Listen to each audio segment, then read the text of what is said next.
तो अब चलिए आगे बात करते हैं। शिक्षा मंत्री महिपाल ढांडा ने भी गन्नौर के पीएम श्री स्कूल का औचक निरीक्षण किया, जहां उन्होंने मिड डे मील की गुणवत्ता की जांच की। तो वहीं विद्यार्थियों से भी स्कूल में मौजूद सुविधाओं के बारे में भी बात की है।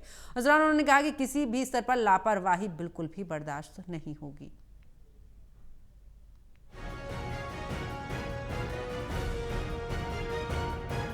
हरियाणा में सरकारी स्कूलों की शिक्षा व्यवस्था सुधारने के लिए शिक्षा मंत्री महिपाल ढांडा इन दिनों लगातार ग्राउंड पर उतरकर व्यवस्थाओं की जांच कर रहे हैं। शिक्षा मंत्री ने सोनीपत जिले के गन्नौर क्षेत्र के दातौली गांव स्थित पीएम श्री राजकीय कन्या वरिष्ठ माध्यमिक विद्यालय का औचक निरीक्षण किया। अचानक स्कूल पहुंचे मंत्री ने परिसर में साफ सफाई, बुनियादी सुविधाएं, प्रशासनिक व्यवस्था और पढ़ाई के माहौल का जायजा लिया। उन्होंने कक्षाओं में जाकर विद्यार्थियों से बातचीत की और स्कूल में पढ़ाई और अन्य सुविधाओं के उपलब्ध होने का सीधे फीडबैक लिया। निरीक्षण के दौरान मंत्री ने अधिकारियों और शिक्षकों को स्पष्ट निर्देश दिए कि सरकारी शिक्षण संस्थानों में किसी भी स्तर पर लापरवाही बर्दाश्त नहीं की जाएगी।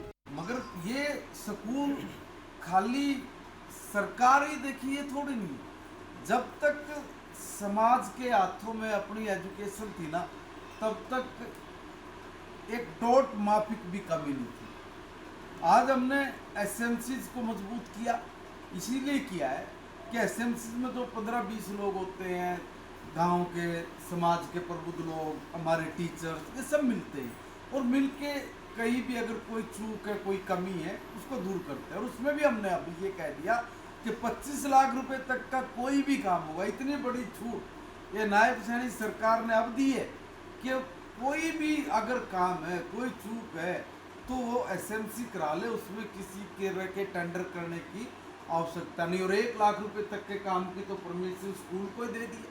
शिक्षा मंत्री ने कक्षाओं में पहुंचकर विद्यार्थियों से स्कूल में मिलने वाली सुविधाओं के बारे में जानकारी ली। विद्यार्थियों ने भी अपनी समस्याओं और जरूरतें मंत्री के सामने रखी। मंत्री ने उनकी बात सुनी। संबंधित अधिकारियों को समस्याओं को प्राथमिकता देने के आधार पर समाधान करने के निर्देश दिए। निरीक्षण के दौरान शिक्षा मंत्री ने स्कूल परिसर की साफ सफाई और बुनियादी सुविधाओं का भी जायजा लिया। हमने तो जिस दिन मैंने ये कहा था कि मैं 1 अप्रैल से सब टीचर्स को उनका स्टेशन उपलब्ध करा देंगे, वास्तव में हमारी तो पूरी तैयारी थी। मैं तो आज भी कह रहा हूँ, हमारी तो आज भी पूरी तैयारी है।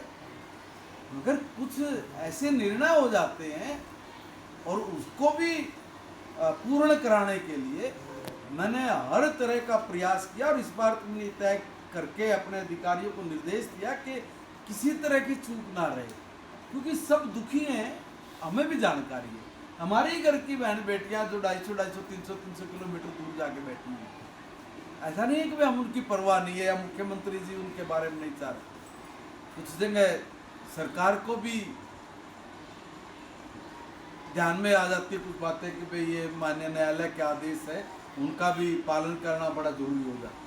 निरीक्षण के दौरान शिक्षा मंत्री ने कहा, सरकारी शिक्षण संस्थानों में किसी भी प्रकार की लापरवाही बर्दाश्त नहीं की जाएगी। उन्होंने शिक्षकों से निष्ठा के साथ विद्यार्थियों को पढ़ाने और स्कूलों में स्वच्छता का विशेष ध्यान देने को कहा। सोनीपत से कविता शर्मा की रिपोर्ट।